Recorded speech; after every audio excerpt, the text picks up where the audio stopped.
एक बार ये लगा लेना प्रांजल को, और जो बच्चे नहीं आए तो मैं आपको उसकी इंडेक्स की फोटो भिजवा दूंगा, तो यू कैन ट्राई देयर, है ना। तो मतलब उस अकॉर्डिंग आप बुक ले लेना, ठीक है बेटा। Okay Kamya, Darsheel, Darsheel is it your first day बेटा? आप आए थे पिछली क्लास में? ओके काम्या भी आई थी ना पिछली क्लास में? Okay so Nirmal, there is a new student here, is it your first day बेटा? आपका फर्स्ट डे है क्या निर्मल?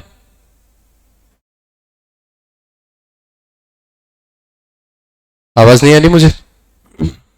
हाँ बेटा, स्क्रीन दिख रही है सही से,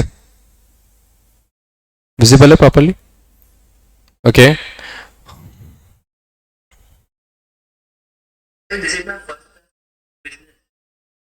हाँ ओके, मैं वही पूछ रहा था बेटा, कहां से हो आप? उज्जैन, ओके बेटा। तुम्हारी जो एमपी बोर्ड की बुक है ना, बिजनेस स्टडीज की 11th की, उसके इंडेक्स की फोटो खींच के भेज देना। पढ़ी होगी ना? तो अभी घर जाओगे ना, तो उसकी फोटो खींच के भुवनेश भैया को भेज देना, ठीक है ना। वो मुझे किसी स्टूडेंट को भेजना है, इसलिए एमपी बोर्ड का भेजना है, सीबीएसई का तो मैं अभी भेज देता। ओके गाइस, ये एक बार ये बच्चे को देख लेना, निर्मल।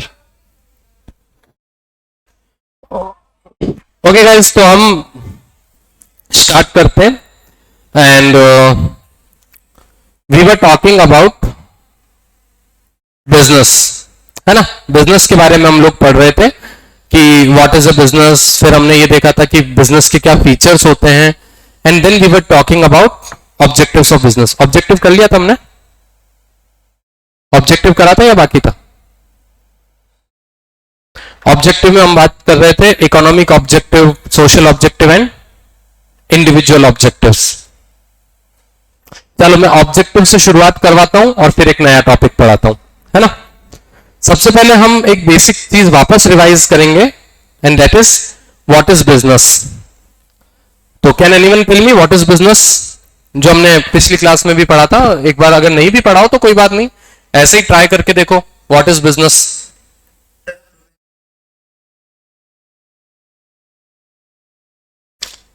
अब profession which is done on regular basis गलत है, रेगुलर बेसिस भी सही है, बट प्रोफेशन गलत है, क्योंकि प्रोफेशन अपने आप में एक अलग इकोनॉमिक एक्टिविटी होती है।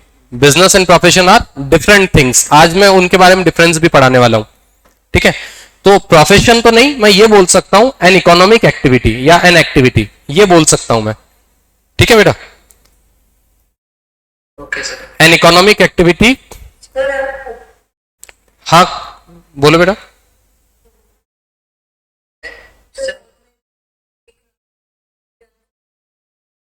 An economic activity done for, हाँ एन इकोनॉमिक एक्टिविटी,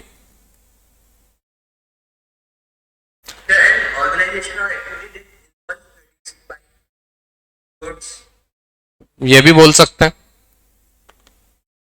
बिल्कुल बोल सकते हैं।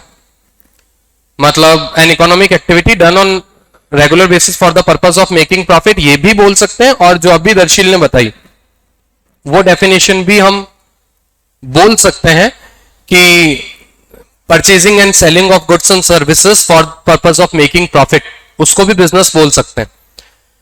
या फिर हम प्रोडक्शन एंड सेलिंग को भी बोल सकते हैं।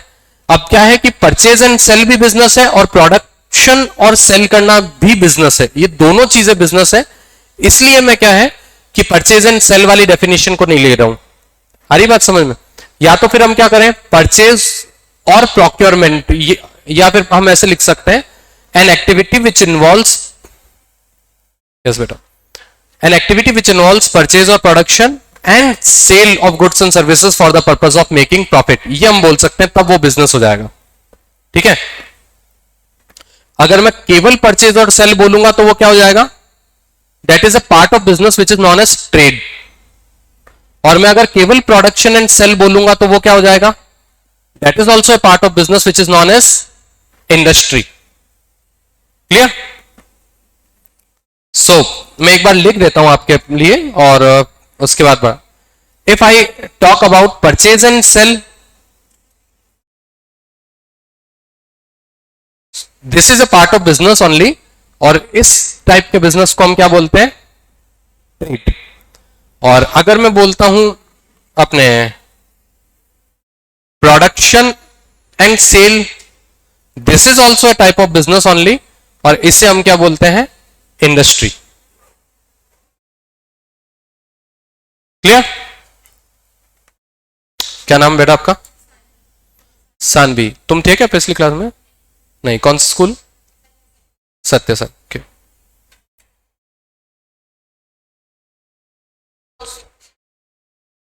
Okay, so today we will talk about objectives. में हमने इकोनॉमिक और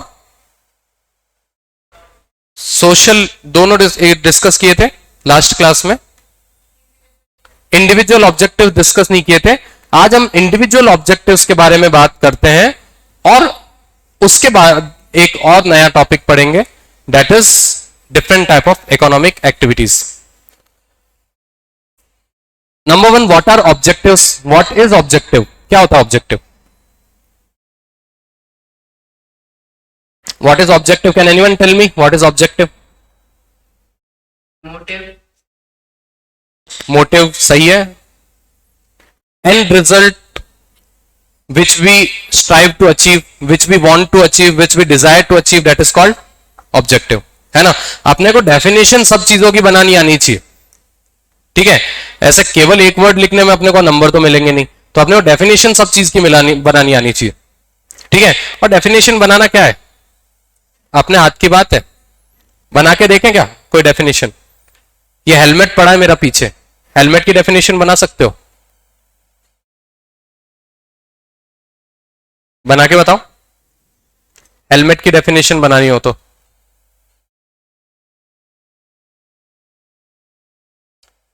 एन इंस्ट्रूमेंट विच इज वोर on head and protects us from unprecedented accidents. बना दी ना डेफिनेशन? डेफिनेशन किसी भी की भी हो आनी चाहिए, क्योंकि काम यही आनी है, नंबर तो अपने को इसी से मिलना है। तो ऑब्जेक्टिव्स मतलब जो हम अचीव करना चाहते हैं, हमारे गोल्स, ठीक है? या end results which we want to achieve. And what are individual objectives?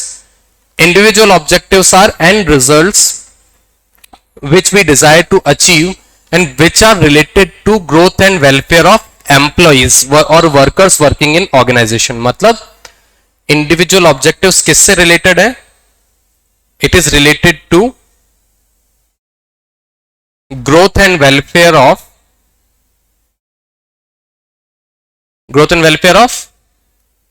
employees or workers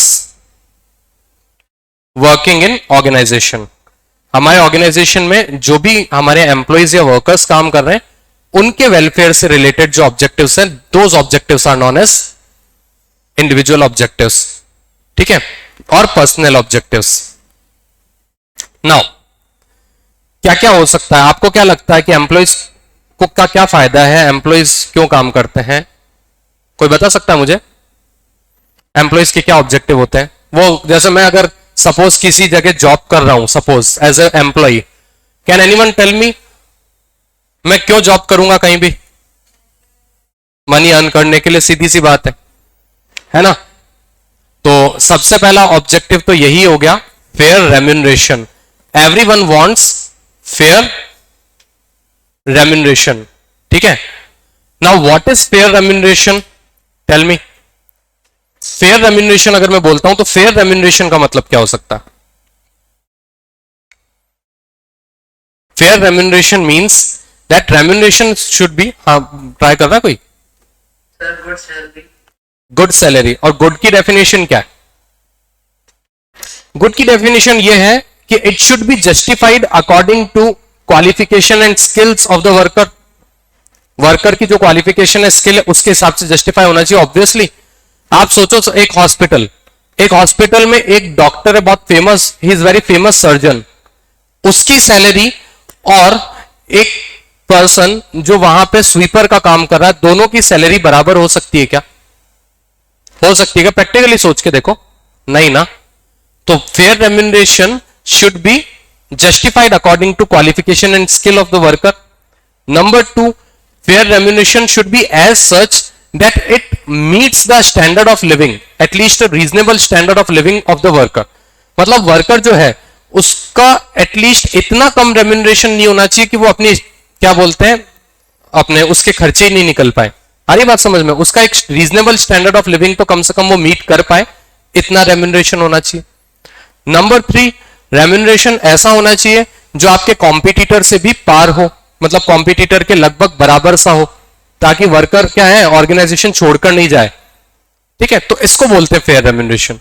मतलब justified according to qualification and skill, justified according to job position, should be as such that a worker can meet his basic और his reasonable standard of living, and it should be in par with competitors remuneration. और क्या चाहिए workers को? Workers को अच्छा पैसा दे दिया है ना, क्योंकि पैसा तो जरूरी है।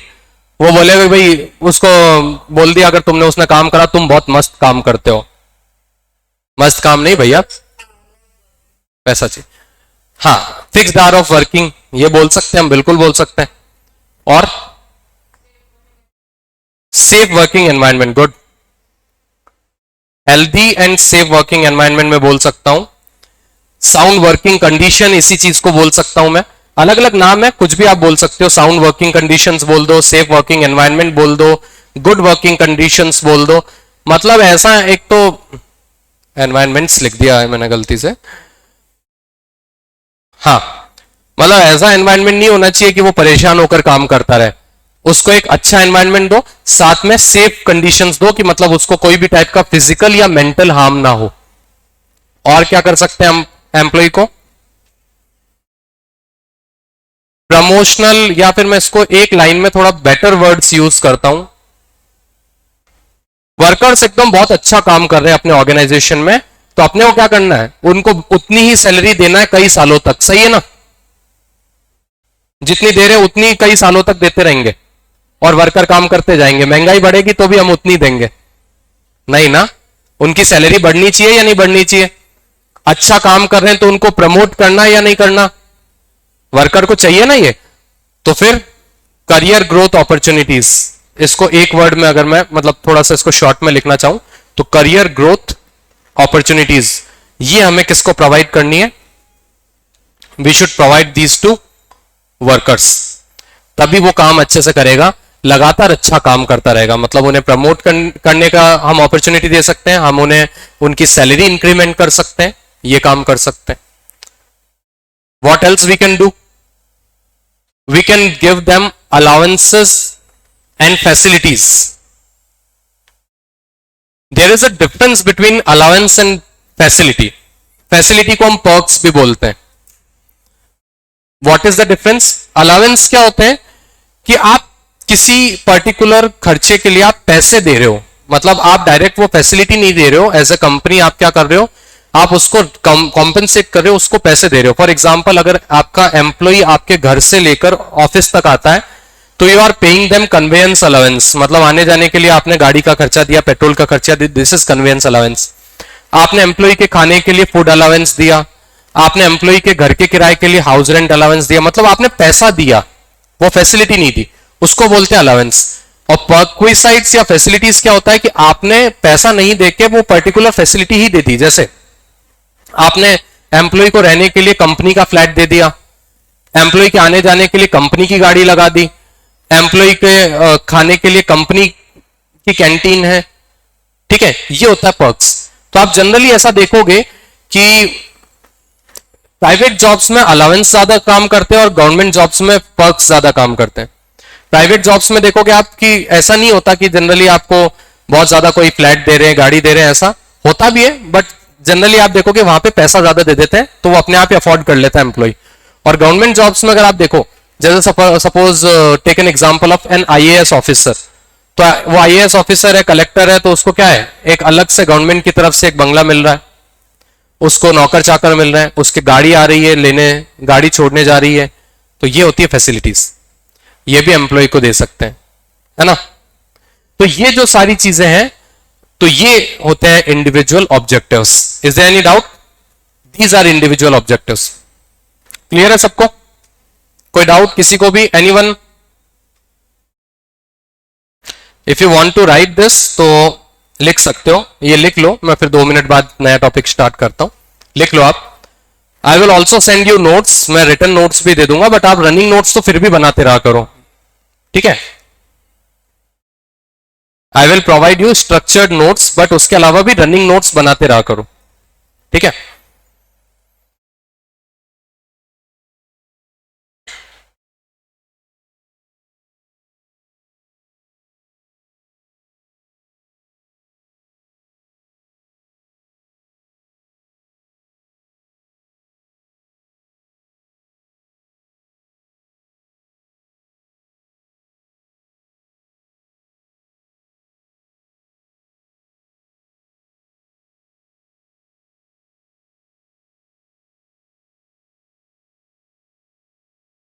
वो उस दिन तुम्हारे साथ और अभी आए थे ना बच्चे, 1-2 और थे ना तुम्हारे साथ परसों? अच्छा, और नहीं थे? कल आए थे क्या वो? आए नहीं वो भी?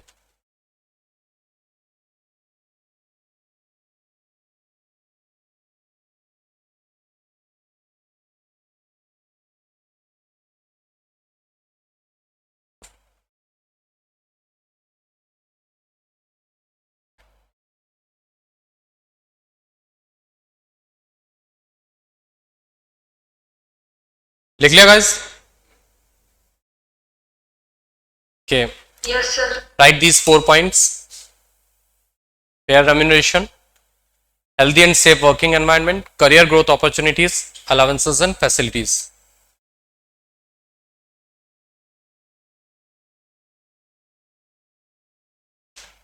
We can also add more. इसमें और भी ऐड कर सकते हैं। जॉब सिक्योरिटी बता सकते हैं हम, मोटिवेटिंग वर्कर्स बता सकते हैं, ठीक है?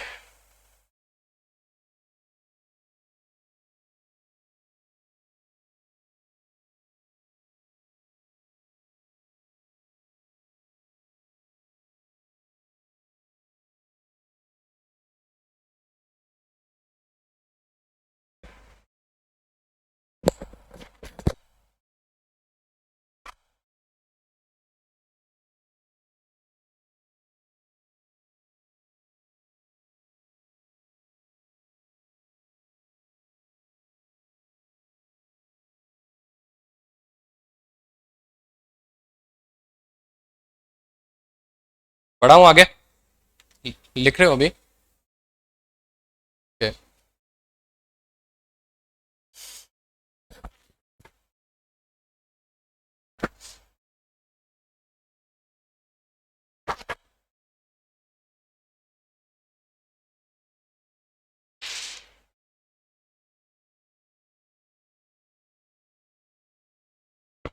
ओके, आगे बढ़ते हैं। तो today we will talk about different type of economic activities. Economic activities क्या होता है वो तो हमने देखा था। Now we will talk about different type of economic activities. मैं एक एग्जांपल से शुरुआत करता हूं और फिर हम आगे बढ़ते हैं। Economic activity means N activity which is done for earning money, पैसा कमाने वाली एक्टिविटी है। इजी है ये तो। अब मैं 3 केसेस लेता हूं।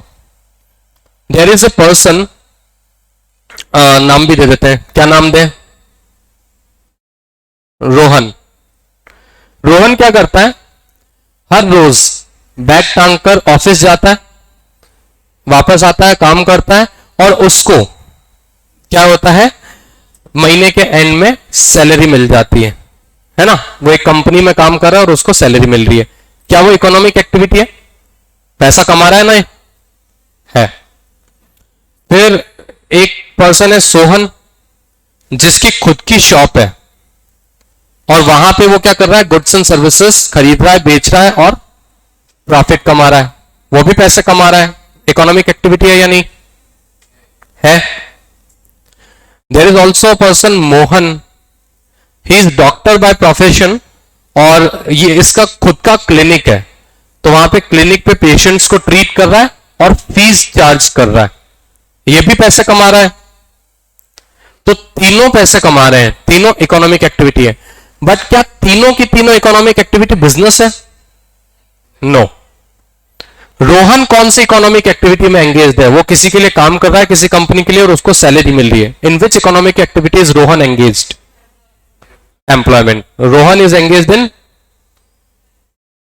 एम्प्लॉयमेंट. देन सोहन, जिसका खुद का क्लिनिक है, वहां पे ही is treating patients and taking fees from them, charging fees from them. ये कौन सी इकोनॉमिक एक्टिविटी में एंगेज्ड है? प्रोफेशन. किसमें है? प्रोफेशन. हाँ,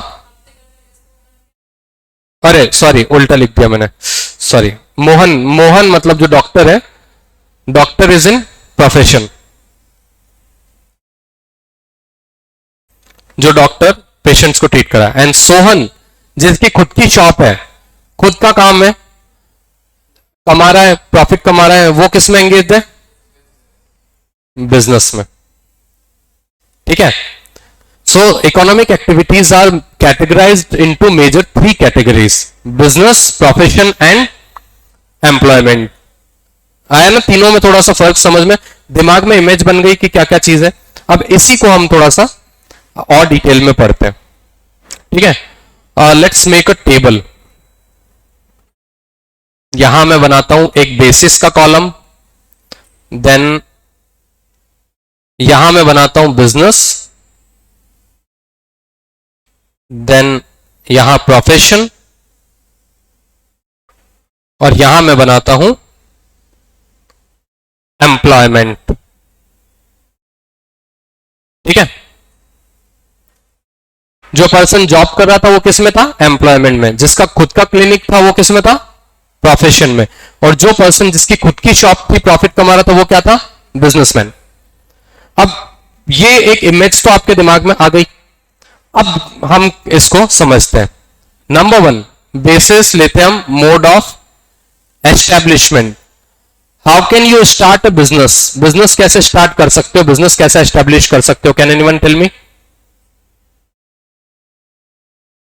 लोन लेके, मतलब लोन या खुद के घर से पैसा लगाओ. बेसिकली थ्रू इन्वेस्टमेंट, यानी आप पैसा लगाओगे कैपिटल लोन लेकर या कैसे भी करके. और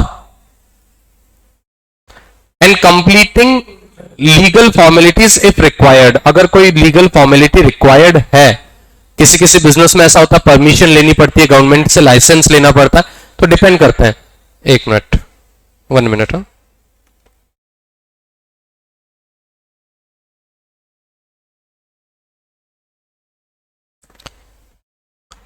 and completing legal formalities if required. ऐसे आप बिजनेस को एस्टेब्लिश कर सकते हो. प्रोफेशन रन करने के लिए क्या चाहिए? क्या होना चाहिए? अगर आपको जैसे डॉक्टर हो, खुद का क्लिनिक खोलना है, सीए हो, खुद का ऑफिस खोलना है, चार्टर्ड लॉयर हो, लॉयर को एक प्रैक्टिसिंग फर्म खोलनी है, तो क्या चाहिए? क्वालिफिकेशन. यस. तो इसमें मैं लिख दूं मेंबरशिप फ्रॉम प्रोफेशनल बॉडी, है ना. एक प्रोफेशनल बॉडी से मेंबरशिप चाहिए. जैसे फॉर एग्जांपल सीए के लिए प्रोफेशनल बॉडी कौन सी? Institute of chartered accountants of India. वहां से मेंबरशिप चाहिए. और क्या चाहिए? Certificate of practice. क्या चाहिए? Certificate of practice. मतलब ये सब काम आपको करना पड़ेगा, उसके बाद आप प्रोफेशन में एंगेज हो सकते हो. एम्प्लॉयमेंट के लिए, जॉब के लिए, जॉब के लिए बहुत सिंपल है, कुछ भी नहीं चाहिए. Letter of appointment. क्या चाहिए? Letter of appointment. बस इसमें ही काम हो जाएगा, इसमें आपका काम चल जाएगा.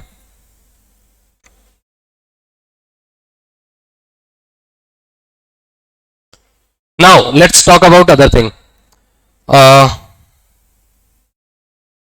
Nature of work. काम कैसा होता है इसमें? बिजनेस में काम क्या करते हैं? What is the work in business? Business में क्या वर्क होता है? Dealing with people. वो तीनों में होता है.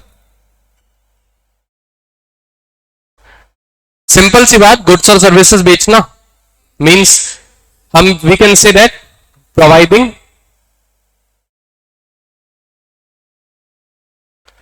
गुड्स और सर्विसेज. यही काम होता है ना बिजनेस में. तो गुड्स और सर्विसेज प्रोवाइड करना, चाहे प्रोड्यूस करके प्रोवाइड करो या परचेज करके प्रोवाइड करो। प्रोफेशन में क्या काम होता है? Yes, very good, providing specialized service, यानी आप कुछ सर्विस दे रहे हो, ठीक है। प्रोफेशन में कोई गुड्स नहीं बेचा जाता, प्रोफेशन में स्पेशलाइज्ड सर्विस दी जा रही है। जैसे डॉक्टर है तो वो अपनी सर्विस दे रहा है, पेशेंट्स को ट्रीट कर रहा है। एम्प्लॉयमेंट में क्या काम है? It depends on terms of employment. Employment की या सर्विस की जो टर्म्स है उस पर डिपेंड करता है कि आपको गुड्स एंड सर्विस प्रोवाइड करने हैं या क्या करना है। जो भी आप जॉब कर रहे हो, जिस भी टाइप की जॉब कर रहे हो, उसके ऊपर डिपेंड करता है, ठीक है। Let's talk about another feature. अब मुझे एक फीचर है मिनिमम क्वालिफिकेशन।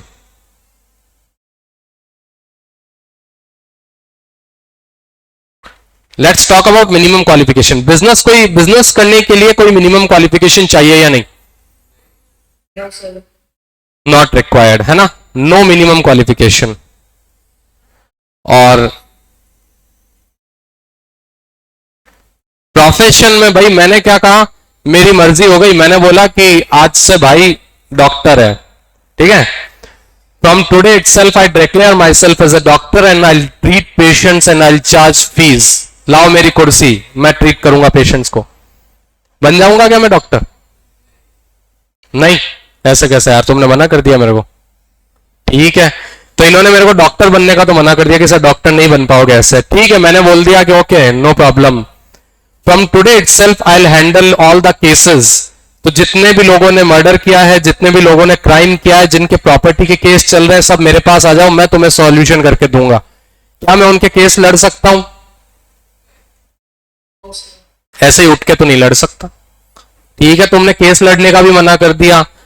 मैंने बोल दिया कि आज से तुम्हारे सबके अकाउंट्स मैं चेक करूंगा कि तुम्हारे अकाउंट्स प्रॉपर बने नहीं बने। Today, from today itself I will audit your accounts, मेरे साइन चलेंगे। हो सकता है क्या? नहीं। पेशेंट्स को ट्रीट करने के लिए आई विल रिक्वायर एमबीबीएस। अगर मुझे किसी का केस लड़ना है then I should pursue LLB. अगर मुझे ऑडिट करनी है तो मुझे चार्टर्ड अकाउंटेंट बनना पड़ेगा। मींस एक मिनिमम क्वालिफिकेशन तो रिक्वायर्ड होती है ना। तो yes, minimum qualification is required. According to profession अलग अलग क्वालिफिकेशन हो सकती है। और एम्प्लॉयमेंट के लिए मिनिमम क्वालिफिकेशन क्या होती है? What can be minimum qualification of employment? कुछ भी जरूरी नहीं है, it is as per the requirement of employer. Employer की जो रिक्वायरमेंट है उसके हिसाब से आपकी क्या होगी, मिनिमम क्वालिफिकेशन डिसाइड होगी। एम्प्लॉयमेंट में भी मिनिमम क्वालिफिकेशन की इतनी जरूरत नहीं है, डिपेंड करता है एम्प्लॉयमेंट की कंडीशन पे। बिजनेस में तो जरूरत ही नहीं है मिनिमम क्वालिफिकेशन की, लेकिन प्रोफेशन तो बिना मिनिमम क्वालिफिकेशन के आप रन कर ही नहीं सकते। आप रेस्ट्रिक्टेड हो, आप अपनी तरफ से अपने आप को डॉक्टर घोषित नहीं कर सकते, अपनी तरफ से अपने आप को आप सीए डिक्लेयर नहीं कर सकते। You need to pursue that course, है ना।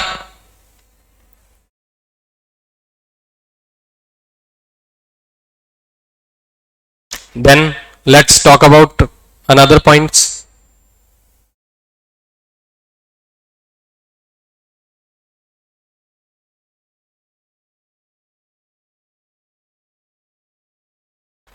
ये हो गया बिजनेस, ये प्रोफेशन और ये एम्प्लॉयमेंट, है ना। अब पॉइंट्स देखते हैं। सो मिनिमम क्वालिफिकेशन तो आप लोगों ने बोल दिया कि जरूरत प्रोफेशन में ही है। Now let me talk about code of conduct. कुछ rules regulations, professional code of conduct या कुछ ethical code of conduct business में होता है क्या? बिजनेस में कोई कोड ऑफ कंडक्ट नहीं है। No code of conduct is required in business, है ना। बिजनेस में कोई कोड ऑफ कंडक्ट नहीं है। प्रोफेशन में कोई कोड ऑफ कंडक्ट होता है क्या?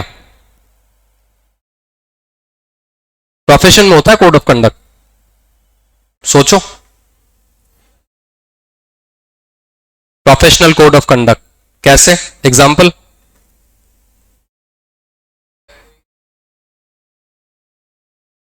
सही है, डॉक्टर जो या सर्जन्स को उनको एक कोट पहन के आना, ये भी एक कोड ऑफ कंडक्ट हो सकता है, बिल्कुल हो सकता है। और सारी चीजें फॉर्मल वे में करने के लिए लाइक टर्म्स रहते हैं उनकी, सारी चीजें फॉर्मल वे में करने के लिए टर्म्स रहते हैं, बिल्कुल सही है।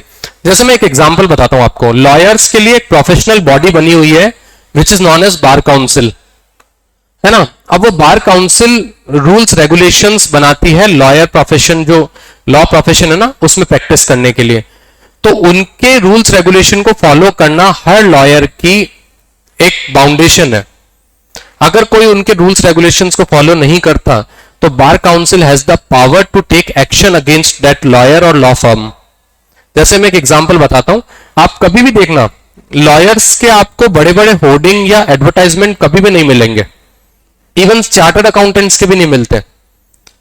देखें कभी रोड पे आपने बहुत सारे होर्डिंग्स, बहुत सारे एडवर्टाइजमेंट देखे होंगे, कभी लॉयर्स के देखे, चार्टर्ड अकाउंटेंट्स के देखे? नहीं दिखते, नहीं मिलते, कभी भी नहीं मिलते, क्योंकि बार काउंसिल ऑफ इंडिया ने रेस्ट्रिक्ट कर रखा है कि लॉयर्स अपने एडवर्टाइजमेंट नहीं कर सकते। इसलिए आप जब भी लॉ फर्म को देखोगे भी ना, बड़ी बड़ी सिटीज में, बड़ी बड़ी बिल्डिंग्स में, पॉश एरियाज में भी लॉ फर्म्स होती है, तो उनके बोर्ड्स बहुत छोटे छोटे लगे होते हैं। या सीए फर्म्स जो होती है, चार्टर्ड अकाउंटेंट कोई प्रैक्टिस करे, बहुत छोटे छोटे से बोर्ड लगे होते हैं, कोई बहुत बड़े बोर्ड्स भी नहीं लगाते, वो कोई बहुत भारी बड़े होर्डिंग नहीं लगा सकते। It is not that they can not afford, वो अफोर्ड तो इजीली कर ही सकते हैं, करोड़ों कमा रहे हैं, लेकिन वो फिर भी नहीं लगा सकते, बिकॉज ये बाउंडेशन है बार काउंसिल ऑफ इंडिया की, institute of chartered accountants of India की। अगर ऐसा वो करते हैं तो उनके अगेंस्ट में एक्शन लिया जा सकता है। तो यहां पे कोड ऑफ कंडक्ट फॉलो होता है which is known as professional code of conduct, ठीक है। जैसे अभी रिसेंट में एक फर्म का केस में पढ़ रहा था, तो एक फर्म पे बार काउंसिल ऑफ इंडिया ने एक्शन लिया था, उसको नोटिस भेज दिया था, ठीक है। एक minute, professional code of conduct लिख दिया मैंने। तो उस फर्म ने क्या किया था, उसने तो टेलीविजन पे या सोशल मीडिया पे कुछ एडवर्टाइजमेंट निकाला, ठीक है, और उस एडवर्टाइजमेंट में क्या किया, एक एक्टर को लिया, and what that actor is doing, वो एक्टर क्या कर रहा है कि हर एक पेपर डॉक्यूमेंट उसके पास आता है, वो अच्छे से रीड करता है, साइन करता है, बस जैसे ही उस लॉ फर्म का कोई डॉक्यूमेंट आता है, वो एक्टर बिना देखे उस पर साइन करता है। और वो उसमें एडवर्टाइजमेंट में बताने की कोशिश कर रहे थे कि 25 सालों से हमारे ट्रस्टेड फर्म है, तो इसके पेपर्स को हमें देखने की भी जरूरत नहीं। तो उस पर बार काउंसिल ऑफ इंडिया ने नोटिस भेजा, और नोटिस में 2 पॉइंट्स थे मेन, और वो 2 पॉइंट्स क्या थे? नंबर 1, एक तो आप एडवर्टाइजमेंट कर रहे हो जो पहले से कोड ऑफ कंडक्ट के अगेंस्ट है। सेकंड थिंग, आप उसमें प्रमोट गलत चीज कर रहे हो। आप प्रमोट क्या कर रहे हो कि बिना देखे किसी भी पेपर पे साइन करना, which is not good for society. तो नोटिस भेज दिया था। तो इसलिए प्रोफेशन में तो कोड ऑफ कंडक्ट होता है। अगर मैं एम्प्लॉयमेंट की बात करूं तो एम्प्लॉयमेंट में कोड ऑफ कंडक्ट होता है क्या? It just depends on the terms of employment. जो एम्प्लॉयमेंट की टर्म्स है उसके ऊपर डिपेंड करता है, बाकी वैसे कोई fix code of conduct employment में भी नहीं है। Okay, then let's talk about capital. पैसा जो हमें इन्वेस्ट करते हैं बिजनेस में, कैपिटल।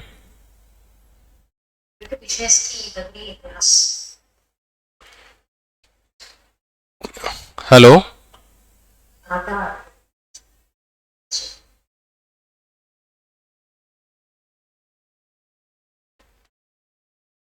Okay, capital. बिजनेस में कैपिटल इन्वेस्ट करनी है, ज्यादा लगती है या कम? ज्यादा। बिजनेस में capital requirement is high. In profession moderate.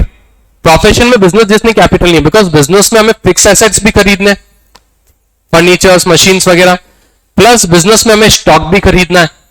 तो बिजनेस में क्या है, कैपिटल ज्यादा लगेगी। प्रोफेशन में कैपिटल लगेगी moderate, and we can say that less than business. Business से कम कैपिटल हमें बिजनेस लगानी पड़ेगी प्रोफेशन में।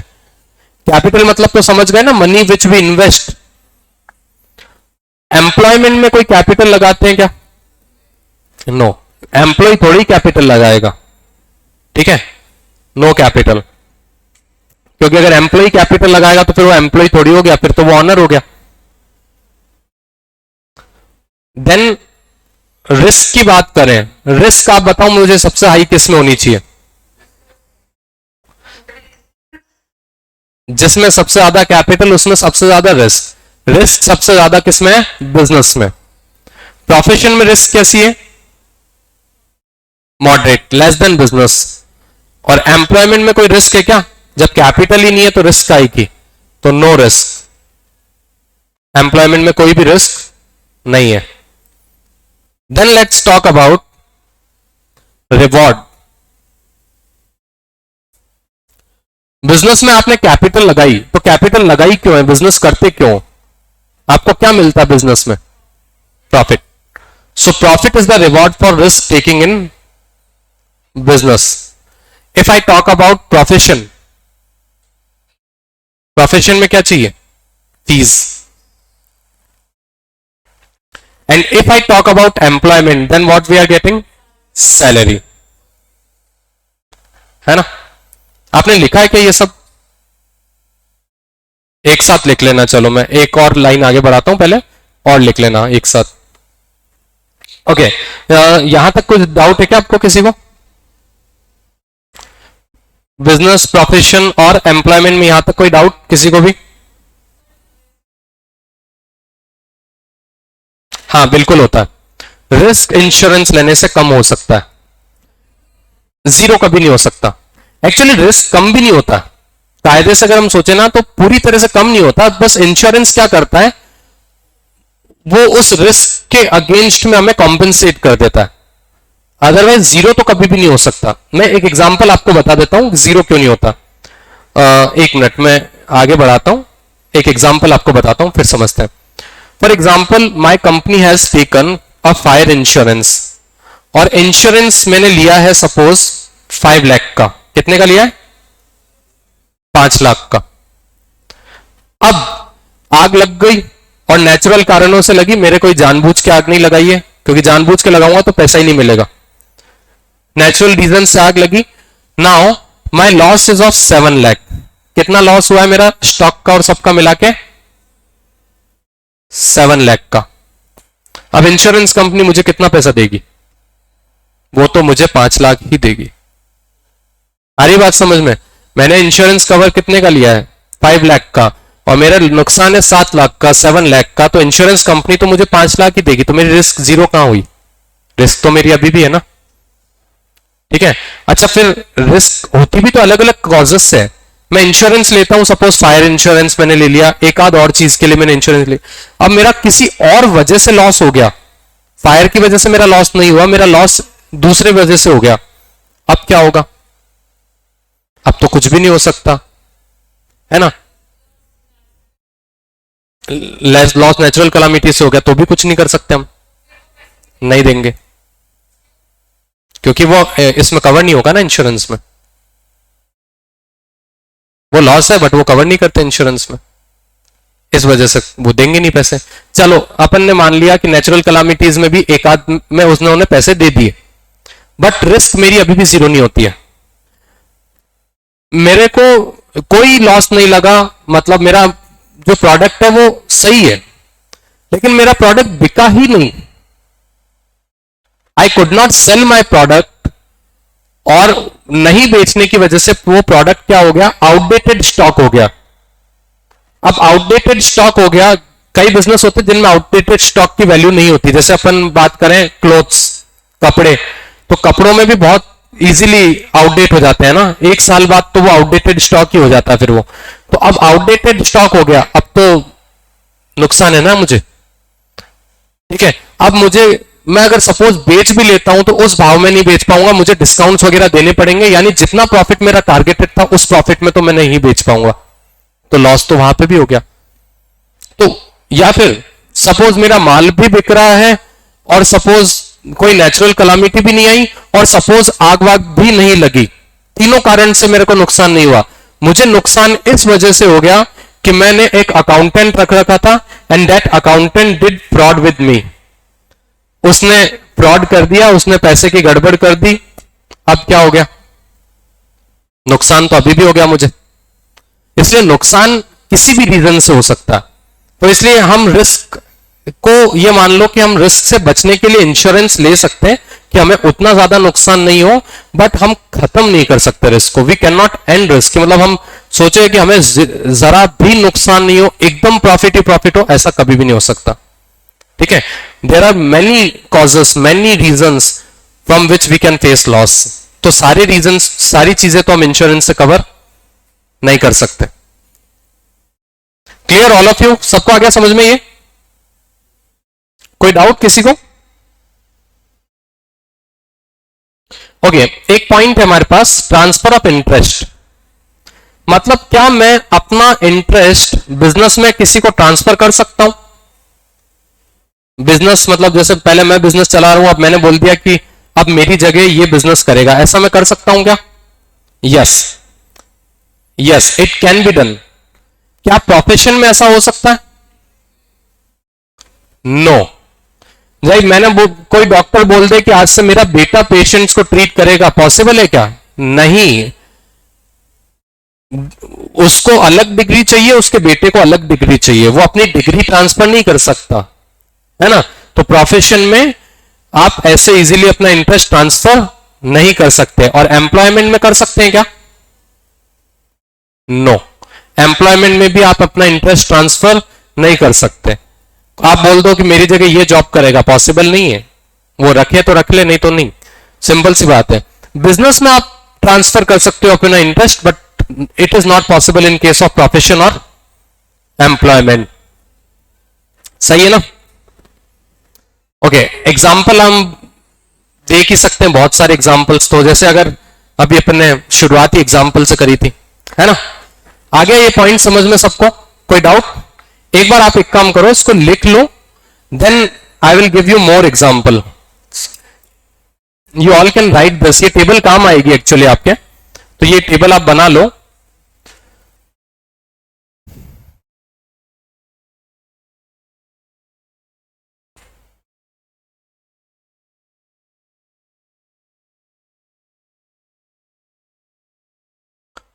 तारक मेहता कितनों ने देखा है?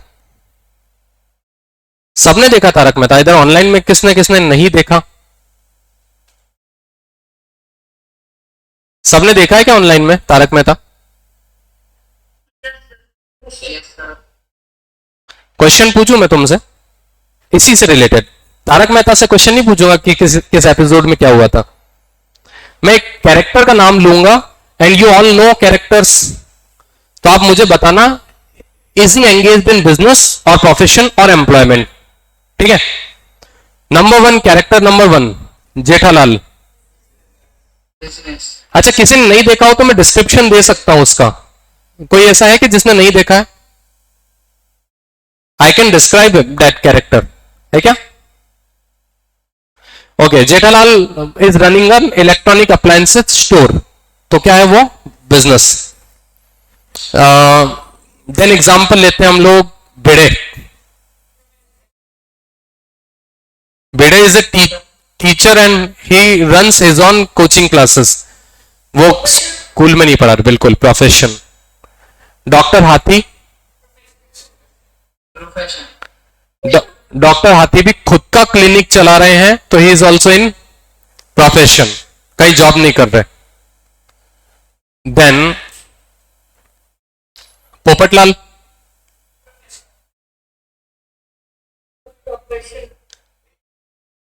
Employment.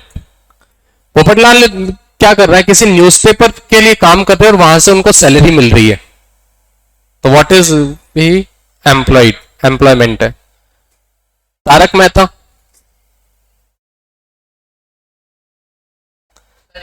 Employment. What is Tarak Mehta doing? He is also writing columns and articles, but for some company, किसी कंपनी के लिए ले रहे हैं, क्योंकि आपने बार बार देखा होगा बॉस ने ये बोला है, बॉस का प्रेशर है, ये है वो है, तो मतलब खुद का कुछ नहीं कर रहे। He is not freelancing, he is working for some company, तो वो भी क्या है? Employment. Okay, then Bhide's wife जो अचार पापड़ बेचती है रेगुलर बेसिस पे, बिजनेस, वो बिजनेस है। भले ही छोटा हो या बड़ा हो, लेकिन वो बिजनेस है। मतलब समझ में तो आ रहा है आप लोगों को, बिजनेस, प्रोफेशन, एम्प्लॉयमेंट। चलो ये वाला लिखो, इसके बाद आगे वाला पेज बढ़ाता हूं और भी कुछ क्वेश्चंस भी पूछता हूं। एक बुक दोगे मुझे, कोई सी भी, मतलब जिसमें क्वेश्चन हो मुझे।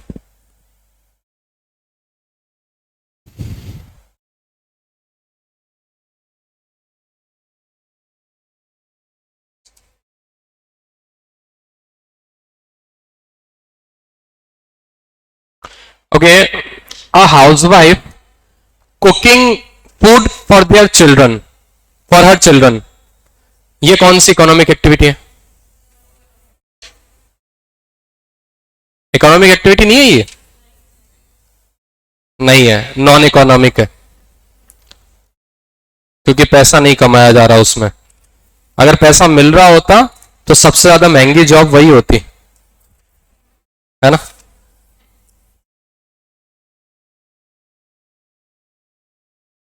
Okay then,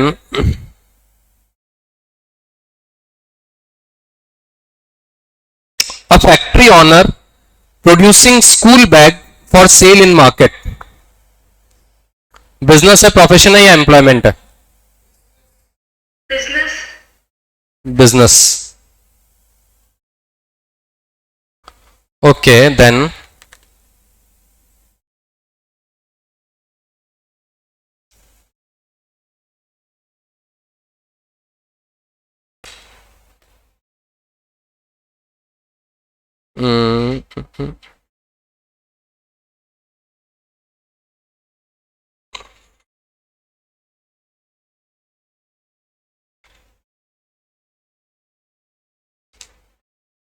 service of a domestic help doing household chores at an employer's house, मतलब एक सर्वेंट है जो काम कर रहे हैं, वो क्या है, बिजनेस, प्रोफेशन या employment? Employment, employment, yes it is employment.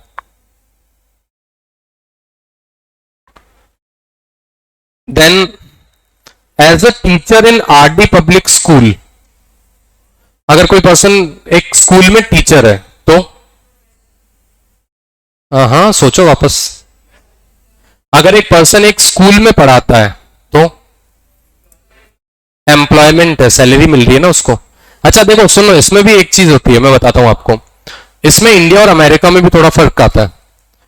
जैसे कई बुक्स में अगर ये प्रोफेशन भी मिलता है, तो मैं बताता हूं, अपने इंडिया में जो स्कूल का सिस्टम चल रहा है ना, तो ज्यादातर में क्या हो रहा है, स्कूल में परमानेंट टीचर्स है, उनको सैलरी मिल रही है। और कई जगह ऐसा भी होता है, जैसे कॉलेजेस में आज भी होता है इंडिया में, कि एक प्रोफेसर कंप्लीटली किसी कॉलेज में नहीं अपॉइंट होकर वो लेक्चर लेता है, बस वो एक स्पेशलाइज्ड सब्जेक्ट का प्रोफेसर है, वो सिर्फ उस कॉलेज में लेक्चर लेने जाता है और उसको लेक्चर के बदले में पेमेंट मिल जाता है जो लेक्चर लिया उसका, तो वहां पे वो प्रोफेशन है, वहां पे वो एम्प्लॉयमेंट नहीं। For example I my self, मैं खुद लेक्चर्स लेता हूं, ठीक है, मुझे लेक्चर लेने जाना पड़ता है आईपीएस कॉलेज में, but I am not engage with IPS college. मैं सिर्फ जब उनको रिक्वायरमेंट होती है मेरे सब्जेक्ट की, तो I go there, I take lectures and they pay me according to the lecture. तो वहां पे मैं क्या हूं, प्रोफेशन में, वहां पे फिर मैं एम्प्लॉय नहीं हूं। ये आगे बढ़ा दूं ये page?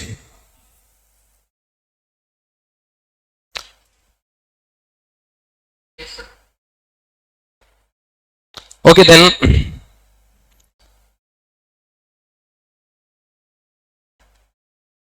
Mukul teachers kids of slum area free of cost, गरीब बच्चों को फ्री ऑफ कॉस्ट पढ़ाता है। इकोनॉमिक एक्टिविटी है, yes this is non economic activity, free में पढ़ा रहा है ना, पैसा कमाने के लिए पढ़ा रहा है, वहां इकोनॉमिक है। Then, Shyam works as a sales executive in a mobile company,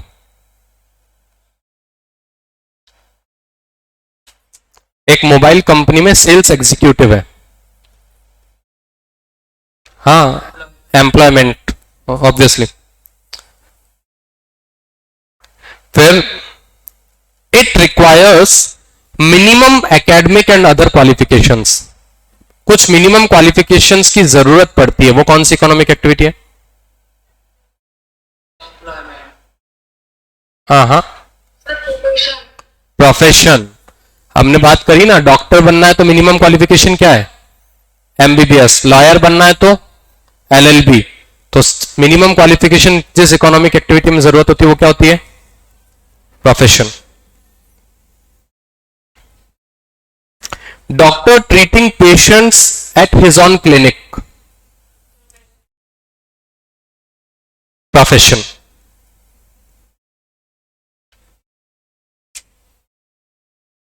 a hawker sells toys for children outside a function. Hawker मतलब समझते हैं जैसे जो घूम घूम के सामान बेच रहे हैं, तो खिलौने बेचने वाला जो है ना, उसके बारे में बात करें। A hawker sells toys for children outside a function. Business. नहीं, बिजनेस। बिजनेस।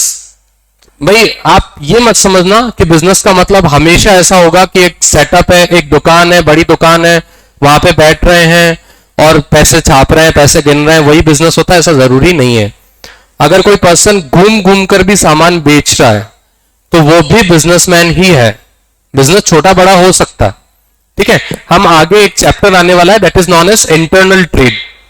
उस चैप्टर में हम पढ़ेंगे fix shop retailers versus itinerants. अपने इंडिया में तो ये घूम घूम के बेचने वाले बिजनेस बहुत चलते हैं, है ना। और एक्चुअली इनसे सभी खरीद रहे हैं। आप देखो, सब्जी के ठेले वाले हैं, वो क्या है, उनके पास कौन सी फिक्स शॉप है? घूम घूम कर बेच रहे हैं, हम लोग खरीद रहे हैं। आप देखो, आइसक्रीम की गाड़ियां हैं, है ना, वो फालूदा की गाड़ियां लगी हुई रहती है, आपने देखा हो तो, वो घूम घूम के ही तो माल बेच रहे हैं, वो भी हम खरीद रहे हैं, वो भी तो बिजनेसमैन है, ठीक है। न्यूज़पेपर, न्यूज़पेपर भी तो घूम घूम के बेचा जा रहा है। हाँ पूछो बेटा। हाँ प्रांजल, कोई डाउट?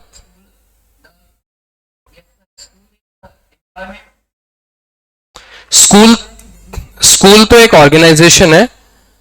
और रही बात स्कूल में काम करने वाले लोग एम्प्लॉयमेंट में है, ठीक है।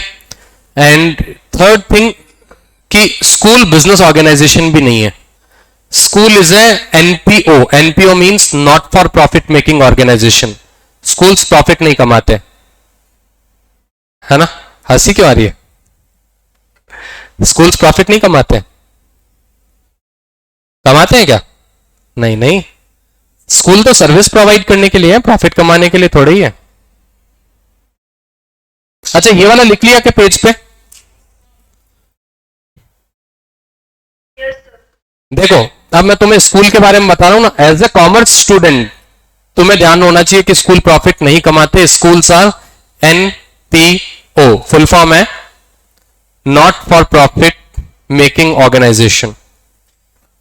कुछ लोग इसको वो भी बोल देते हैं थोड़ा शॉर्ट में, नॉन प्रॉफिट ऑर्गेनाइजेशन, ठीक है। अब स्कूल्स क्या है, स्कूल्स जो कमाते हैं ना उसको बोलते हैं सरप्लस। प्रॉफिट नहीं बोलते, क्या बोलते हैं? सरप्लस। कोई भी ऐसे ऑर्गेनाइजेशन जो एनपीओ होते हैं ना, उनमें अगर एक्सपेंडिचर से ज्यादा रिसिट होती है, एक्सपेंडिचर से ज्यादा इनकम होती है, तो उसको एक्सेस इनकम को उसको बोला जाता है सरप्लस। क्लियर? तो कॉमर्स स्टूडेंट हो तो इसलिए तुम्हें प्रॉफिट और सरप्लस का फर्क पता होना चाहिए, ठीक है। गवर्नमेंट भी अगर जो हमारे देश में खर्चा करती है उससे ज्यादा अगर रिसीव करेगी तो उसको प्रॉफिट नहीं बोला जाएगा, क्या बोला जाएगा? सरप्लस।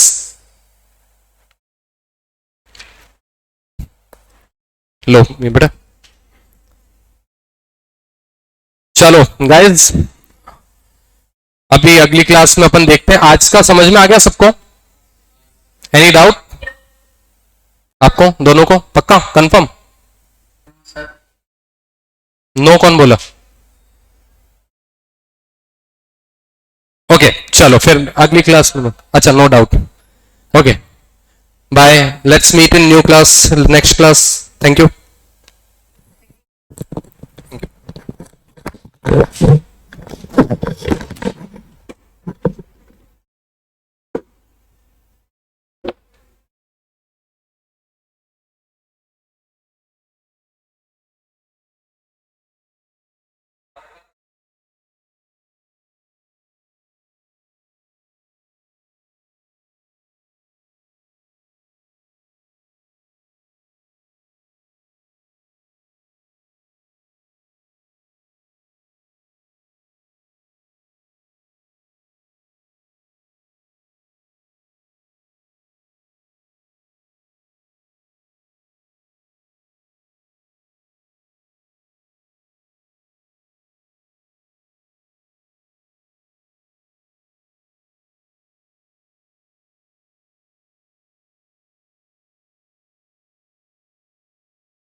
Hello.